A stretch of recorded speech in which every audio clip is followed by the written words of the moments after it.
At this point, I'd like to welcome two Master's distinguished teachers that will join our panel for a short discussion.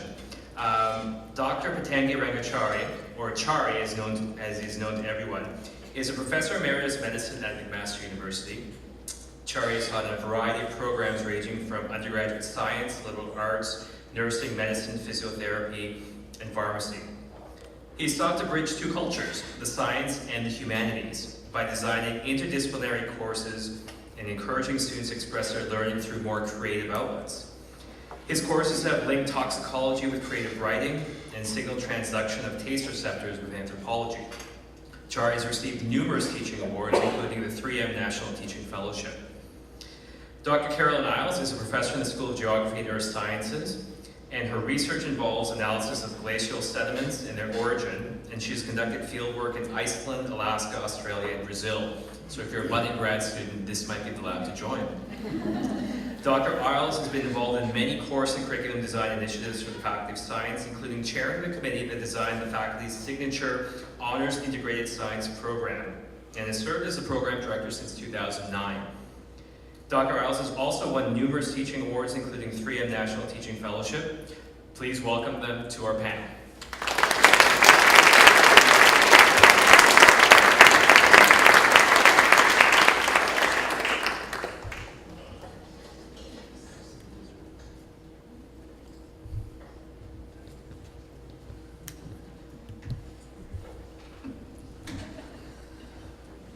Okay.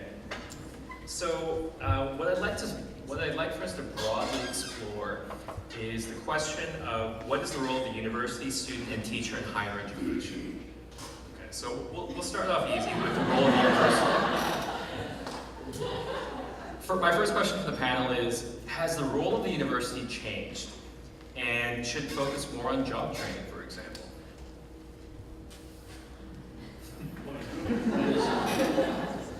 It really depends upon what historical frame you're going to take. If you're thinking about the role of the university, if you consider the medieval university, the entire job of a medieval university was job training, because there was no such thing as learning for the sake of learning. People went to university to get trained so they could do something. So the notion that there was the notion of learning for the sake of it was actually a much later development of the university setting. So in that sense, perhaps if we're going to become glorified extended teaching shops, we're returning to Bologna of the 70s, of the 14th century.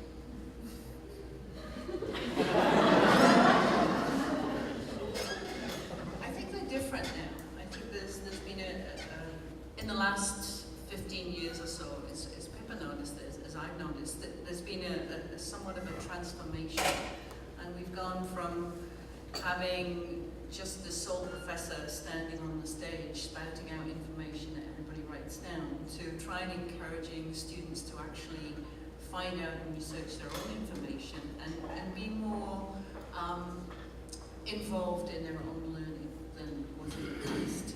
I remember when I first came to McMaster, I sat in a departmental meeting, and I was told, I was very interested in teaching, and I was told to stop trying to make this like a high school, because I was trying to introduce better ways for the students to be involved in the learning. And I think that kind of attitude has changed somewhat now, and that we're much more receptive to acknowledging the fact that we're here to try and help students learn more effectively. So whether that's training them for employment or opening their minds to go into any kind of branch of their futures, employment or whatever, just to be a better citizen, I think that's it. Just because I said that we're returning to Bologna of the 14th century doesn't necessarily mean I approve of Bologna of the 14th century.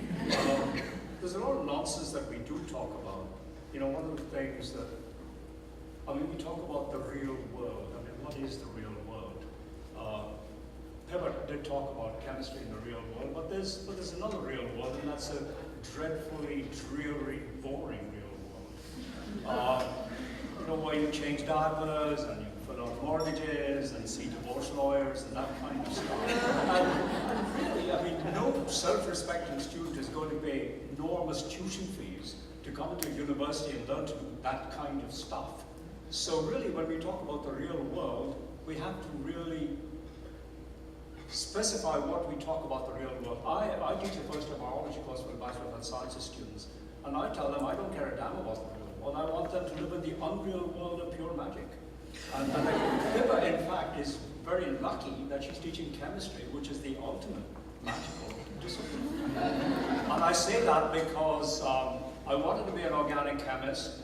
My application form got derailed and I ended up going to medical school. So finally, what I did happen was that I got into chemistry through the back door by working with Russell Bell, who was an organic chemist, long after I had finished my medical training.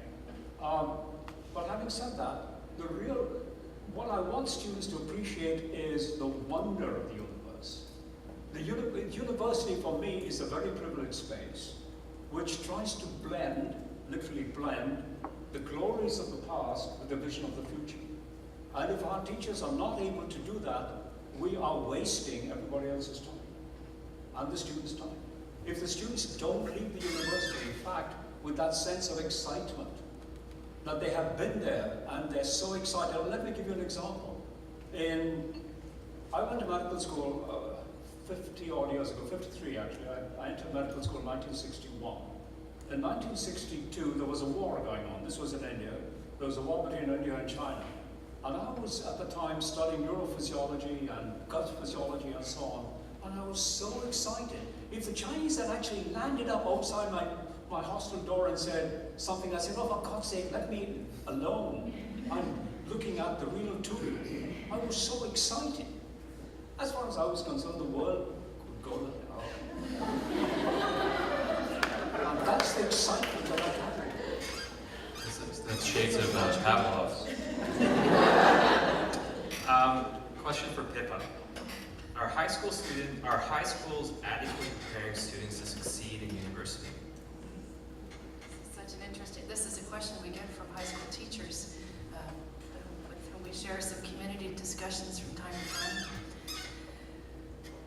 We see such a variety of backgrounds in the students who come into our first year class. I mean, Ontario is not a province that has standardized testing, and I'm not advocating that we should. We have an outlined curriculum, and it's so widely interpreted. I'm just focusing on some of the chemistry-based content and skill, discipline-based content and skills, that we see students come in missing entire units of study for a variety of reasons, which I won't really name right here and now, but on the part of the student or the teacher. And so content-wise, the question is, how important is that? I mean, it can be very damaging psychologically for the first-year student who's sitting next to someone who's going, oh yes, we did that, and they're saying, I don't even have the vocabulary to do this, and to feel such an extreme disadvantage, not knowing that the following week their roles will be reversed. How much of a disadvantage is it really? If they've got the basic skills for, and the interest in showing up and learning that, it isn't necessarily a disadvantage to be missing those pieces, although it may feel like that. The question of the other skills that go with what we need for a university education, or some of those skills that we might identify, seems to be so individually dependent. Folks mature and have different life experiences. They mature at different rates. Some students we can see hitting their stride partway through first semester. For some, it's partway through second semester. The distractions, the time management, the myriad of things that there are to be focused on in their transition. Some folks hit their stride in second year, some hit it in third year. Are they preparing students for what it means to be in university? I mean, the best people to ask are the students. I have such a biased point of view. What's my metric for whether those students are prepared? Is it that they pass the course? Is that they achieve the grade they'd hope to? It really just leaves me with more questions.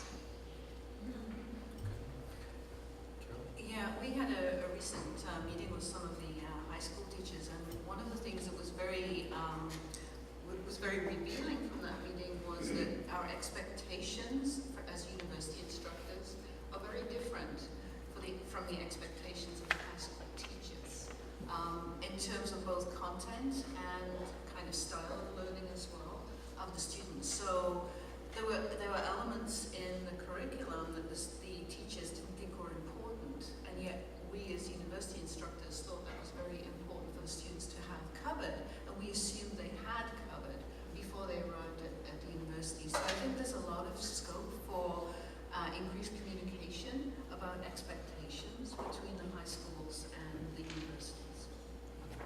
If I could stick with Carolyn for a moment, perhaps related, are we creating a culture of busy and expensive student learning experiences with little time to reflect? Yeah, that's a really interesting one, and it's one that we have to be very, I think, cognizant of as we move forward, particularly with a lot of online materials that we are delivering to students, and the expectation that they can access information readily. I think there's a really important balance to be able to get to between keeping our students active and actively learning and trying to promote their learning by giving tests, by giving assignments and so forth, and making them too busy so that they don't have time to sit and really absorb that material, to test it out themselves, to experiment, to be creative in some ways with the material, to think.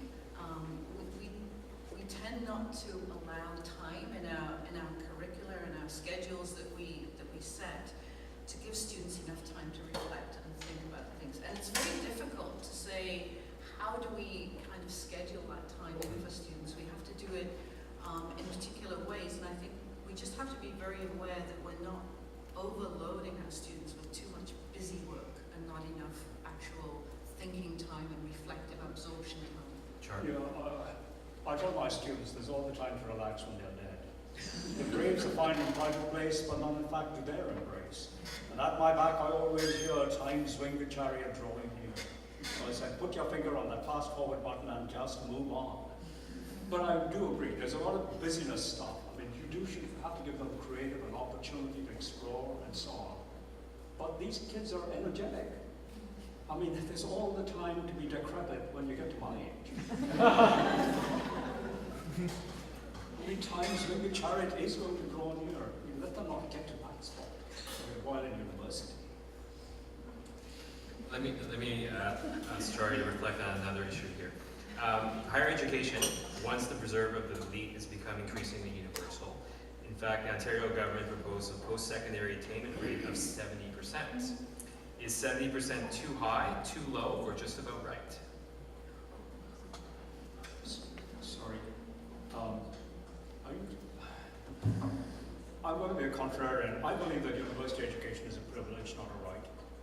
And I think fundamentally, I just don't know. I'd rather have the university gone back to a sort of a monastic kind of thing, that people who just want to be there should be there. Other people who just want a job go somewhere else. But I'm totally out to lunch, and I'm sure that you'll I'm doing my part. When I'm at the university fair and people say, what can you do with a psychology degree? I say, nothing. And everything. It's really up to you. Well, I was involved in a pharmacology program and gave a talk in Cape Town a few weeks ago. And I showed a slide which said, what happened to all my students? The title of my talk was Culturing Pluripotent Learners in a Standards-Based World, and my message was, damn the standards. You know, if you want to create people for an uncertain world, you create the kind of environment where they're like stem cells going to differentiate in any environment they find themselves. They're like educatoblasts, in a sense. And I showed them a slide where my students have all done pharmacology, have been to all, and now in different professions, law and medicine and research and health economics and all kinds of stuff. And I could not have predicted when they were doing my pharmacology course where they could have gone, but they've gone elsewhere. It's either a question of, do you want to celebrate diversity, or do you want to be a passport and control officer saying, check off, check off, check off? And we are functioning like that. We checked off all these things. Are you going to go to a farm in the next 20 days? And that kind of rubbish that we fill up when we come back. We're going to do something else.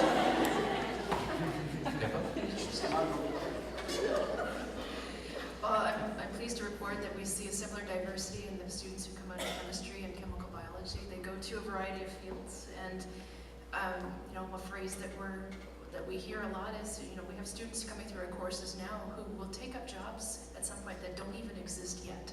So how can we possibly prepare them for that? We need to I love that word, educate them. Yeah, I grew up in India.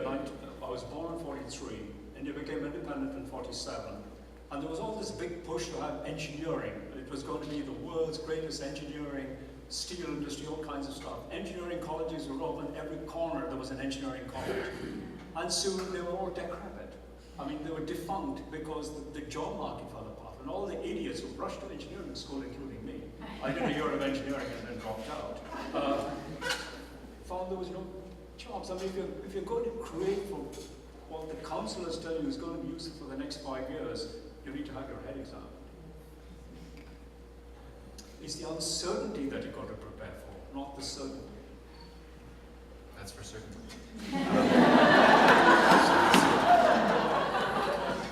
Let's focus on students.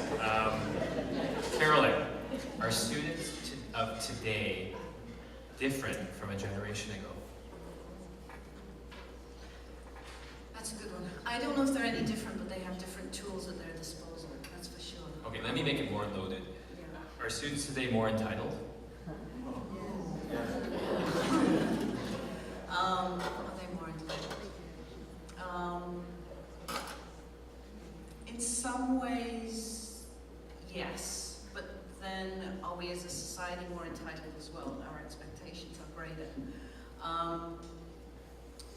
I don't think the students themselves are particularly different from students of the past.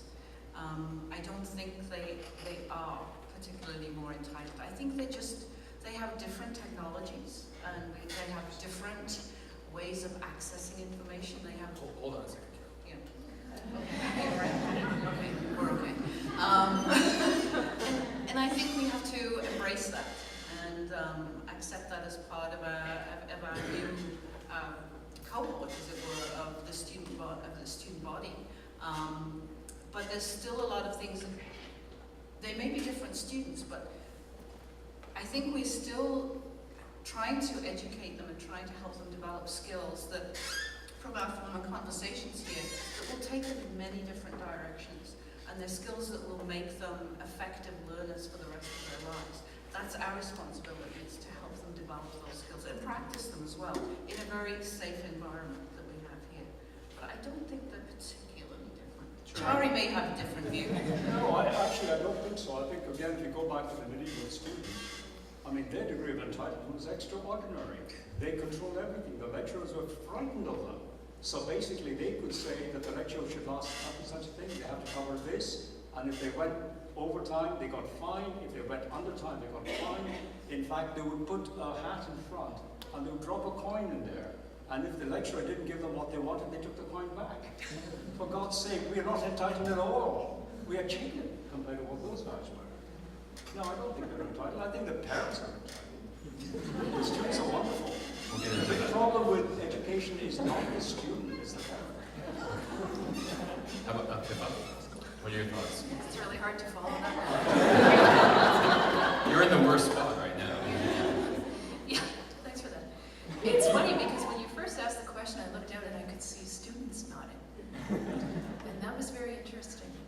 I heard actually someone from the psychology department talk about, someone said to him, do students learn differently these days? He said, I don't really think the physiology, the way the brain works has changed in the course of less than a generation.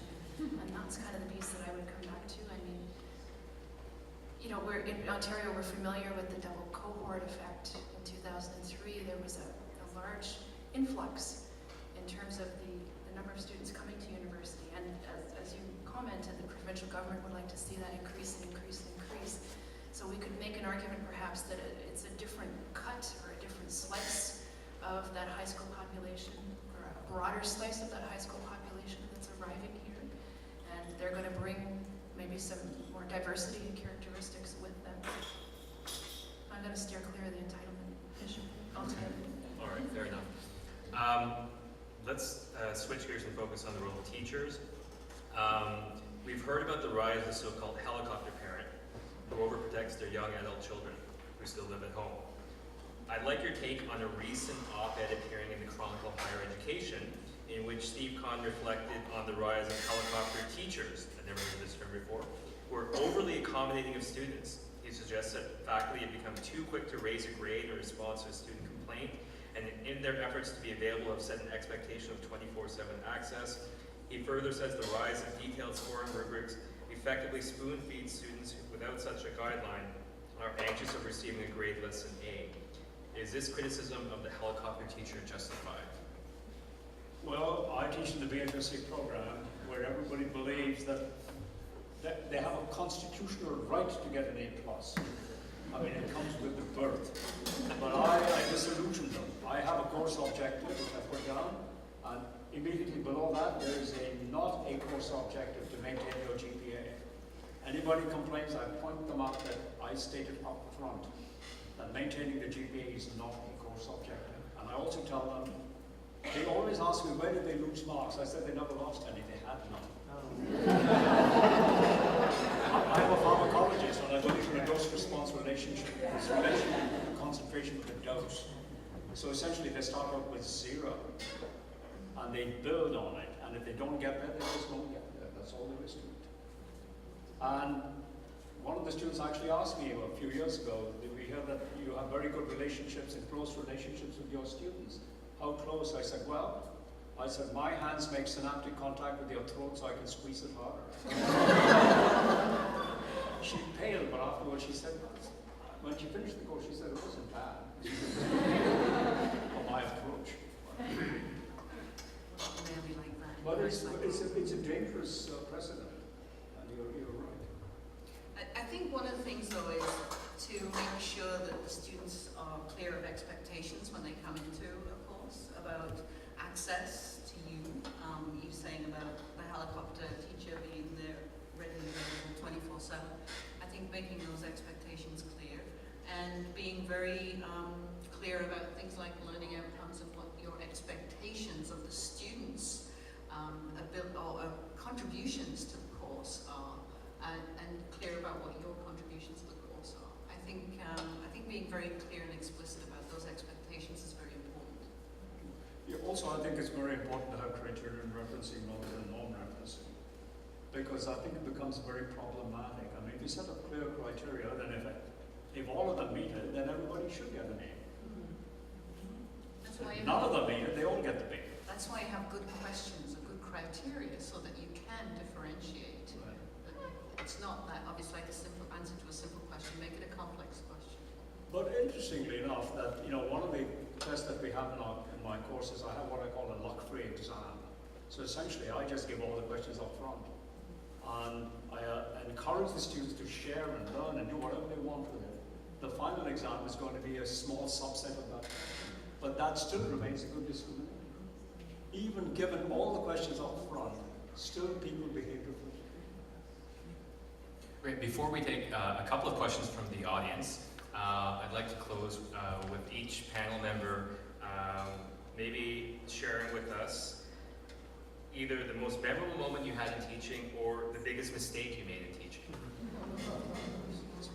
Well, I already shared memorable moments. You shared it on my behalf in the introduction, so I'll go with a mistake. My very first course that I taught was a summer course, introductory chemistry, and I think Joe mentioned singing is a passion of mine, and I'd come across someone had given me a Sidney Harris cartoon. If anybody knows Sidney Harris, he does great science cartoons. And it was a cartoon of a singer standing on stage in recital hall with the piano next to her and ready to play, and she's announcing the song. And this is something that's very familiar to me from my past experience. And she's reading out the description of the song. This is a little story about someone who goes into the lab and puts into a flask some ammonium hydrogen sulfide and waits for it to come to equilibrium. And I just thought this thing was hilarious because it was singing and chemistry together in this one glorious cartoon. And during the chemical equilibrium unit, I showed it to the class. Nothing. Oh my goodness. Why wasn't it funny to them? Clearly it was hilarious to me. So this is one of those opportunities, like, okay, learn from that, and actually it's a much better idea to have students bring the jokes into the classroom. Well, when Pip asked us to share a positive experience, I told Caroline that a few years ago I had one of the students told me that one of the evaluations I did, this was a problem-solving exercise, was stupid. He wrote me a very detailed, cogent argument against it, and I read through it and I said, oh, he's got some good arguments. So I invited him, I sat down with him. It was really interesting trying to defend my point of view to a first-year student, and he was very, very good. And finally, it gave me a good insight into what students think. So anyway, he became my barometer. So I cross-check everything with him. He's been involved in projects with me, and he held a mirror up to me and said, you know what, you're totally out to lunch. What was really important was that he was not whining. He didn't want his mark changed. He did it for the benefit of everybody else. And I think that's very noble. I mean, I always tell my students, I want troublemakers, not whiners. Troublemakers are the guys who say, you're totally out to lunch, we want to change it for somebody else. That's great. But if you whine and say, please give me that extra 0.5 so I can make the next point, I say, go down. I think my deepest and most effective teaching moment was when I used to teach high school in the northeast of England in a very underprivileged area. There was very high unemployment. It was in a coal mining area where most of the mines had closed. And I was teaching high school students, and I remember particularly teaching this group of 15, 16-year-old, mostly boys, who had no chance of ever getting employment in the local area and were very kind of difficult, seen as a very difficult class. And I was teaching geography at the time. And what I learned was to get their interest and to make everything relevant to them. And I used to help them go on journeys. So we used to make our classes almost like field trips, to take these students out of the world that they lived in at the present, which was very, very dull, it didn't have very much hope, and to take them to different areas and let them see what was a possibility. And that showed me how to change and to adjust the content of what I was teaching to be effective to the audience and make it relevant to the audience that I had. And it was something that was not an easy lesson to learn in front of a bunch of 15-year-old boys who kind of threatened me after class and what have you, but it was one that I've taken away and used forever in my teaching. Very valuable. Thank you. Do we have a question from the audience for our panel? Okay.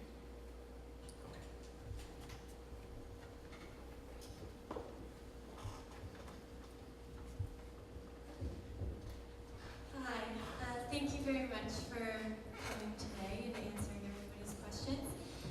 My question is, what is your view on accommodating students with mental health disorders? How does your faculty accommodate those students? I think this is something we're becoming much more aware of than we ever used to be. And I think certainly everybody, all of my colleagues and faculty are very aware in terms of accommodating. I think one of the things that I've been very aware of is not to rush into judgments and to be very kind of understanding and to give the student the benefit of the doubt until I know what's really going on, and to try and accommodate as best I can beyond that. But beyond that, it's mostly up to individual cases and individual interactions with the student and what they're likely to divulge to us. It's very difficult often to know what's going on with a student, even if you can tell that there's difficulties, because there is a confidentiality there, and often students aren't willing to tell you anything, so it's difficult to deal with.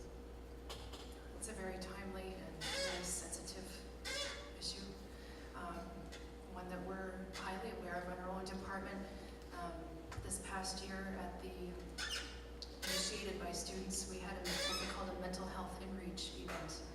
It was a student-initiated event where senior students were interested in speaking with the incoming honors students, the level 2 students or level 3, 4, all almost levels 2, 3, 4, 5, and having a forum to exchange their experiences. They sort of, it wasn't faculty free, but faculty were invited to sort of be there on the side to show a supportive presence, but it really was a student-focused event.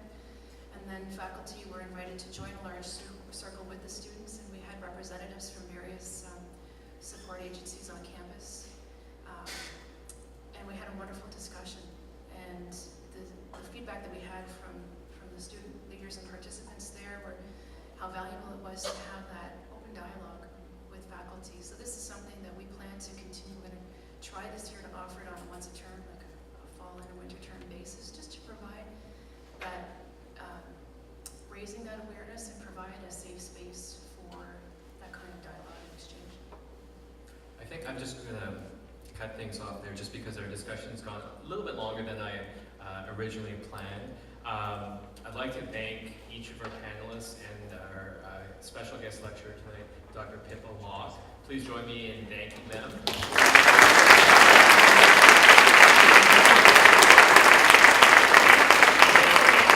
Our panelists will be available.